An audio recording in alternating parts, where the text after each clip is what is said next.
अगर मैं आपसे कहूँ भारत की सबसे पुरानी पहाड़ियाँ जो दिल्ली एनसीआर को सांस देती है, उन्हें बेचने के नाम पर एक्चुअली उन्हें लीगली बर्बाद करने की प्लानिंग चल रही है। और अगर मैं ये भी कहूँ इस प्लानिंग को एनवायरमेंटल प्रोटेक्शन बोलकर कुछ इन्फ्लुएंसर और मीडिया फेसेस पूरे देश को कंफ्यूज कर रहे हैं। तो सवाल ये है, सच क्या है, प्रोपेगेंडा क्या है और अरावली हिल्स के साथ क्या हो रहा है। इस वीडियो में किसी पार्टी, किसी इन्फ्लुएंसर या कोई पीआर कैंपेन की बात नहीं करेंगे। हम बात करेंगे फैक्ट्स की, कोर्ट के शब्दों की, उनका असली मतलब क्या है वही हम आज समझेंगे। और हाँ, इन सारे सवालों का जवाब आपको इस वीडियो के एंड तक मिल जाएंगे। अरावली हिल्स 250 करोड़ साल पुरानी पहाड़ियाँ है और ये सिर्फ पहाड़ी नहीं है, ये ground water research, air filtration और डिजर्ट को रोकने वाली नेचुरल वॉल है। 2002 में सुप्रीम कोर्ट ने अरावली हिल्स में माइनिंग पर बैन लगाया था, लेकिन आज एक नैरेटिव चल रहा है कि अरावली को क्लियरली डिफाइन करना जरूरी है। पर असली सवाल ये है,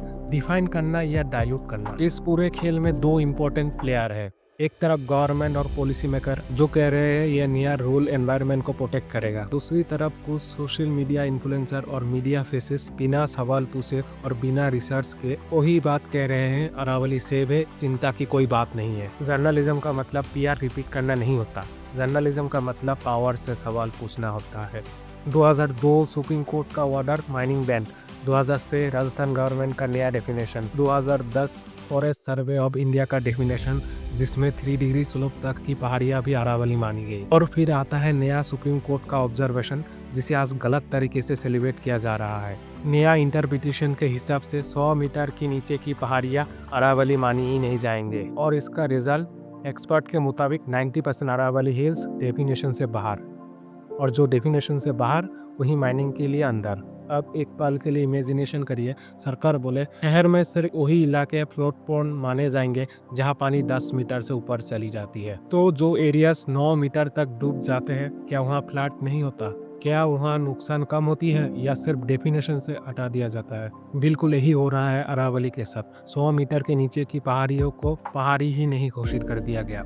मतलब पहाड़ वही रहेगा, मिट्टी वही होगी और पानी सोख करने की कैपेसिटी भी वही होगी। बस एक ही चीज बदलेगी, कानून का नजर। पहले अरावली को उसके नेचर से पहचाना जाता था, स्लोप, जियोलॉजी, इकोसिस्टम।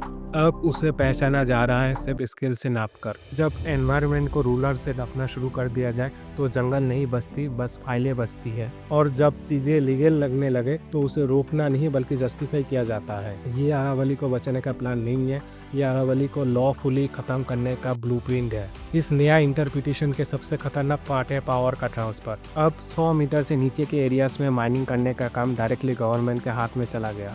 और जब कोई कहता है टेक्निकल कमेटी मॉनिटर करेगा, तो समझ लेना वही एनवायरनमेंट मिनिस्ट्री 100 मीटर के रूल को प्रपोज कर चुकी है। कुछ लोग कह रहे हैं पुलिस ऑफिसर के डेथ के बाद ये रूल जरूरी था। सच क्या है, वो ऑफिसर इलीगल माइनिंग को रोक रहा था। नया रूल इलीगल माइनिंग को रोकता नहीं, वो इलीगल को लीगल डिफाइन कर देता है। ये प्रोटेक्शन नहीं है, ये रीलेवलिंग है। आज अरावली हिल्स को बचाने के लिए हमें पैसे लेने की जरूरत नहीं है, बल्कि हमें आंखें खोलने की जरूरत है। अगर आप भी मानते हैं कि अरावली सिर्फ पहाड़ियाँ नहीं है, वो हमारी फ्यूचर की सिक्योरिटी है, तो इस वीडियो को जितना हो सके शेयर करो। कि जब पहाड़ियाँ चुपचाप काट दी जाती है तो फ्लड, पोल्यूशन और डिजर्ट कभी चुप नहीं रहता।